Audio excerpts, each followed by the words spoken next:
YouTuber Boogie2988 has lost it. So over the past 3 months, it's the Ides of March, so 2 months, 15 days.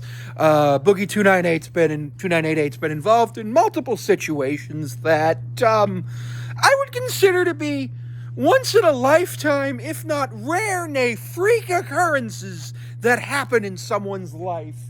And generally, if somebody experiences one of them, they're not going to experience any of the others.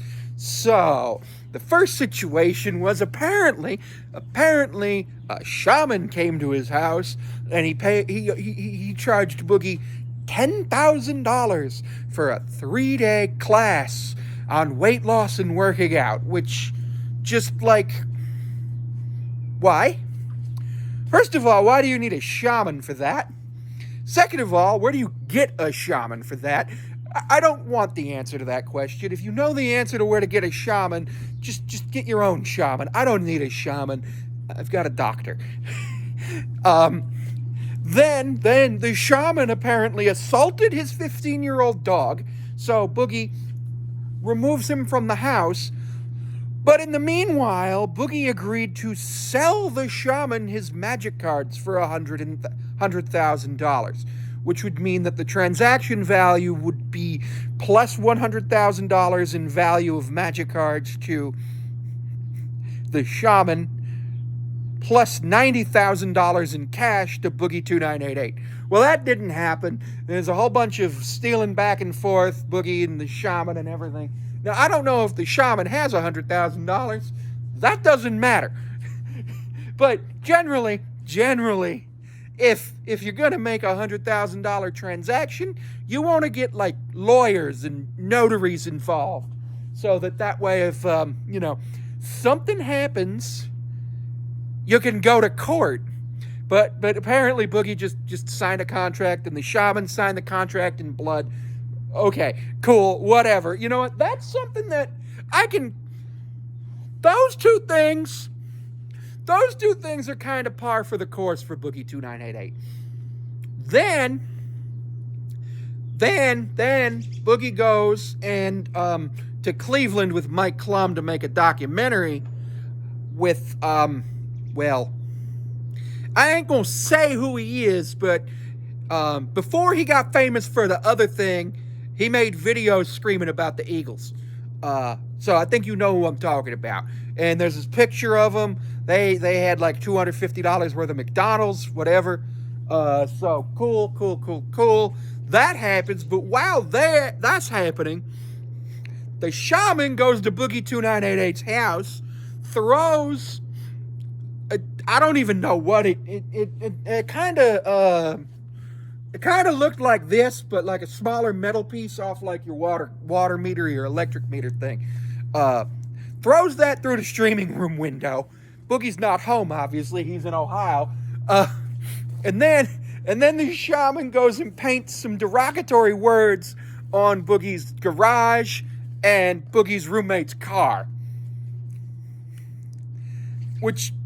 Okay, vandalism's one thing. You shouldn't do vandalism, but that's one level of a crime.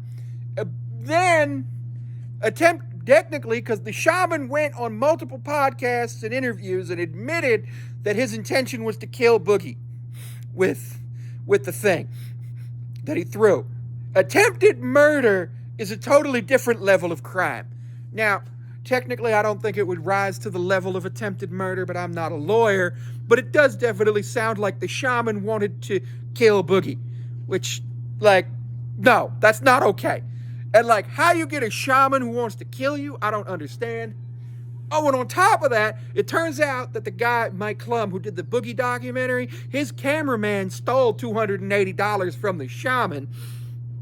Which, like, what? That's just an aside in this whole story. So then Boogie comes back, has to explain why he was with that dude in Cleveland. Then after that, he calls the police. They arrest Flaming Star, the shaman. The shaman's apparently still in jail.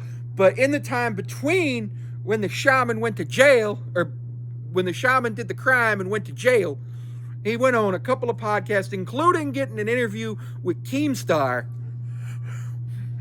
where he basically admitted to all of it. So, obviously, this is going to go to a court of law, or the best option for the shaman is to probably just be like, yeah, I confessed, give me a plea deal if the police are willing to do that. But apparently he also made terroristic threats against the police department. That's just allegedly.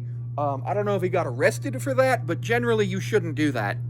Actually, I ain't even going to say generally. Just don't fucking do that. Just don't fucking do that, okay? Just don't make terroristic threats, all right? Like, whatsoever. Don't do that. Then it calms down for a little bit. Then I had this Twitter account laying around that I don't even know where it was, where I basically accused Boogie of faking it. It was like my account, but like, it was like, I don't know. It was like, I think I had tried to set up a bot before Elon bought it, like to share fun facts, but it didn't work. So Boogie blocks me on that one, whatever.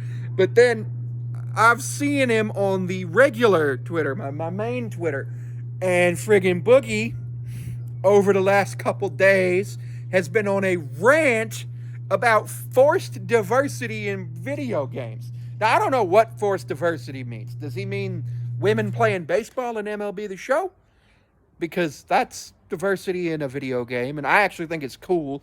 And remember, people say it's not realistic. Fucking Lou Gehrig's in the damn game. All right? Lou Gehrig. You know what's true about Lou Gehrig? He dead. He ain't playing no Major League Baseball. Also, Colton Wong, Mariners' second baseman until the trade deadline last year, actually had a triple slash line worse than Lou Gehrig with ALS last year. So there's that. But then, a bunch of LGBTQ people and POC people are telling Boogie, like, asking Boogie, what do you mean? And Boogie's, like, basically going off, and he's calling this Gamergate 2.0, and he says he's not going to be on the wrong side of history this time, which, if you remember, he wasn't on no side last time. He fence sat. He was like, yeah, I agree with this, I agree with that, and then there's a whole thing, and then I guess somebody thought he was going to kill them. I don't know what happened with that. But now Boogie's just, like, doing that. And, like, it almost feels like the intention is for him to make people believe he's racist. Because, well, first of all, he might be racist. I'm not going to say he is racist, but he might be. But the intention feels like he wants people to believe he's racist. Because if people believe Boogie 2988 is racist, or if people know that Boogie 2988 is associating with that guy I mentioned earlier, or if there's another Mike Klum production featuring Boogie 2988, he's going to get a spike in YouTube views. Like, me making this video is probably going to give him a few views. People are going to be like, I should probably go look. Now, the other thing that happened this week is Boogie hit 4 million subs. They may be asking, didn't Boogie have 4.5 million subs 2 years ago? Yeah, he had 4.5 million subs before the Frank Hassel incident. He's basically lost 500,000 subs over the last 4 years. And he made a video of a bunch of people congratulating him in sarcastic manners. One of those people happened to be dressed up as Jesus Christ. Fine, whatever. Well, he gets mad. He pulls Desi in, blames her for it. Did you look at those? And it's like, come on, Boogie. Boogie, what are you doing? Are you making it look like you hate her? Are you trying to have this end like it? Oh my God. His ex-wife's name is Des. And then this is Desi. I don't know what's going on with that. But anyway, at the end of the video, he ends it with, quote, fuck you, Jesus Christ, fuck you, Jesus. And it's just wild.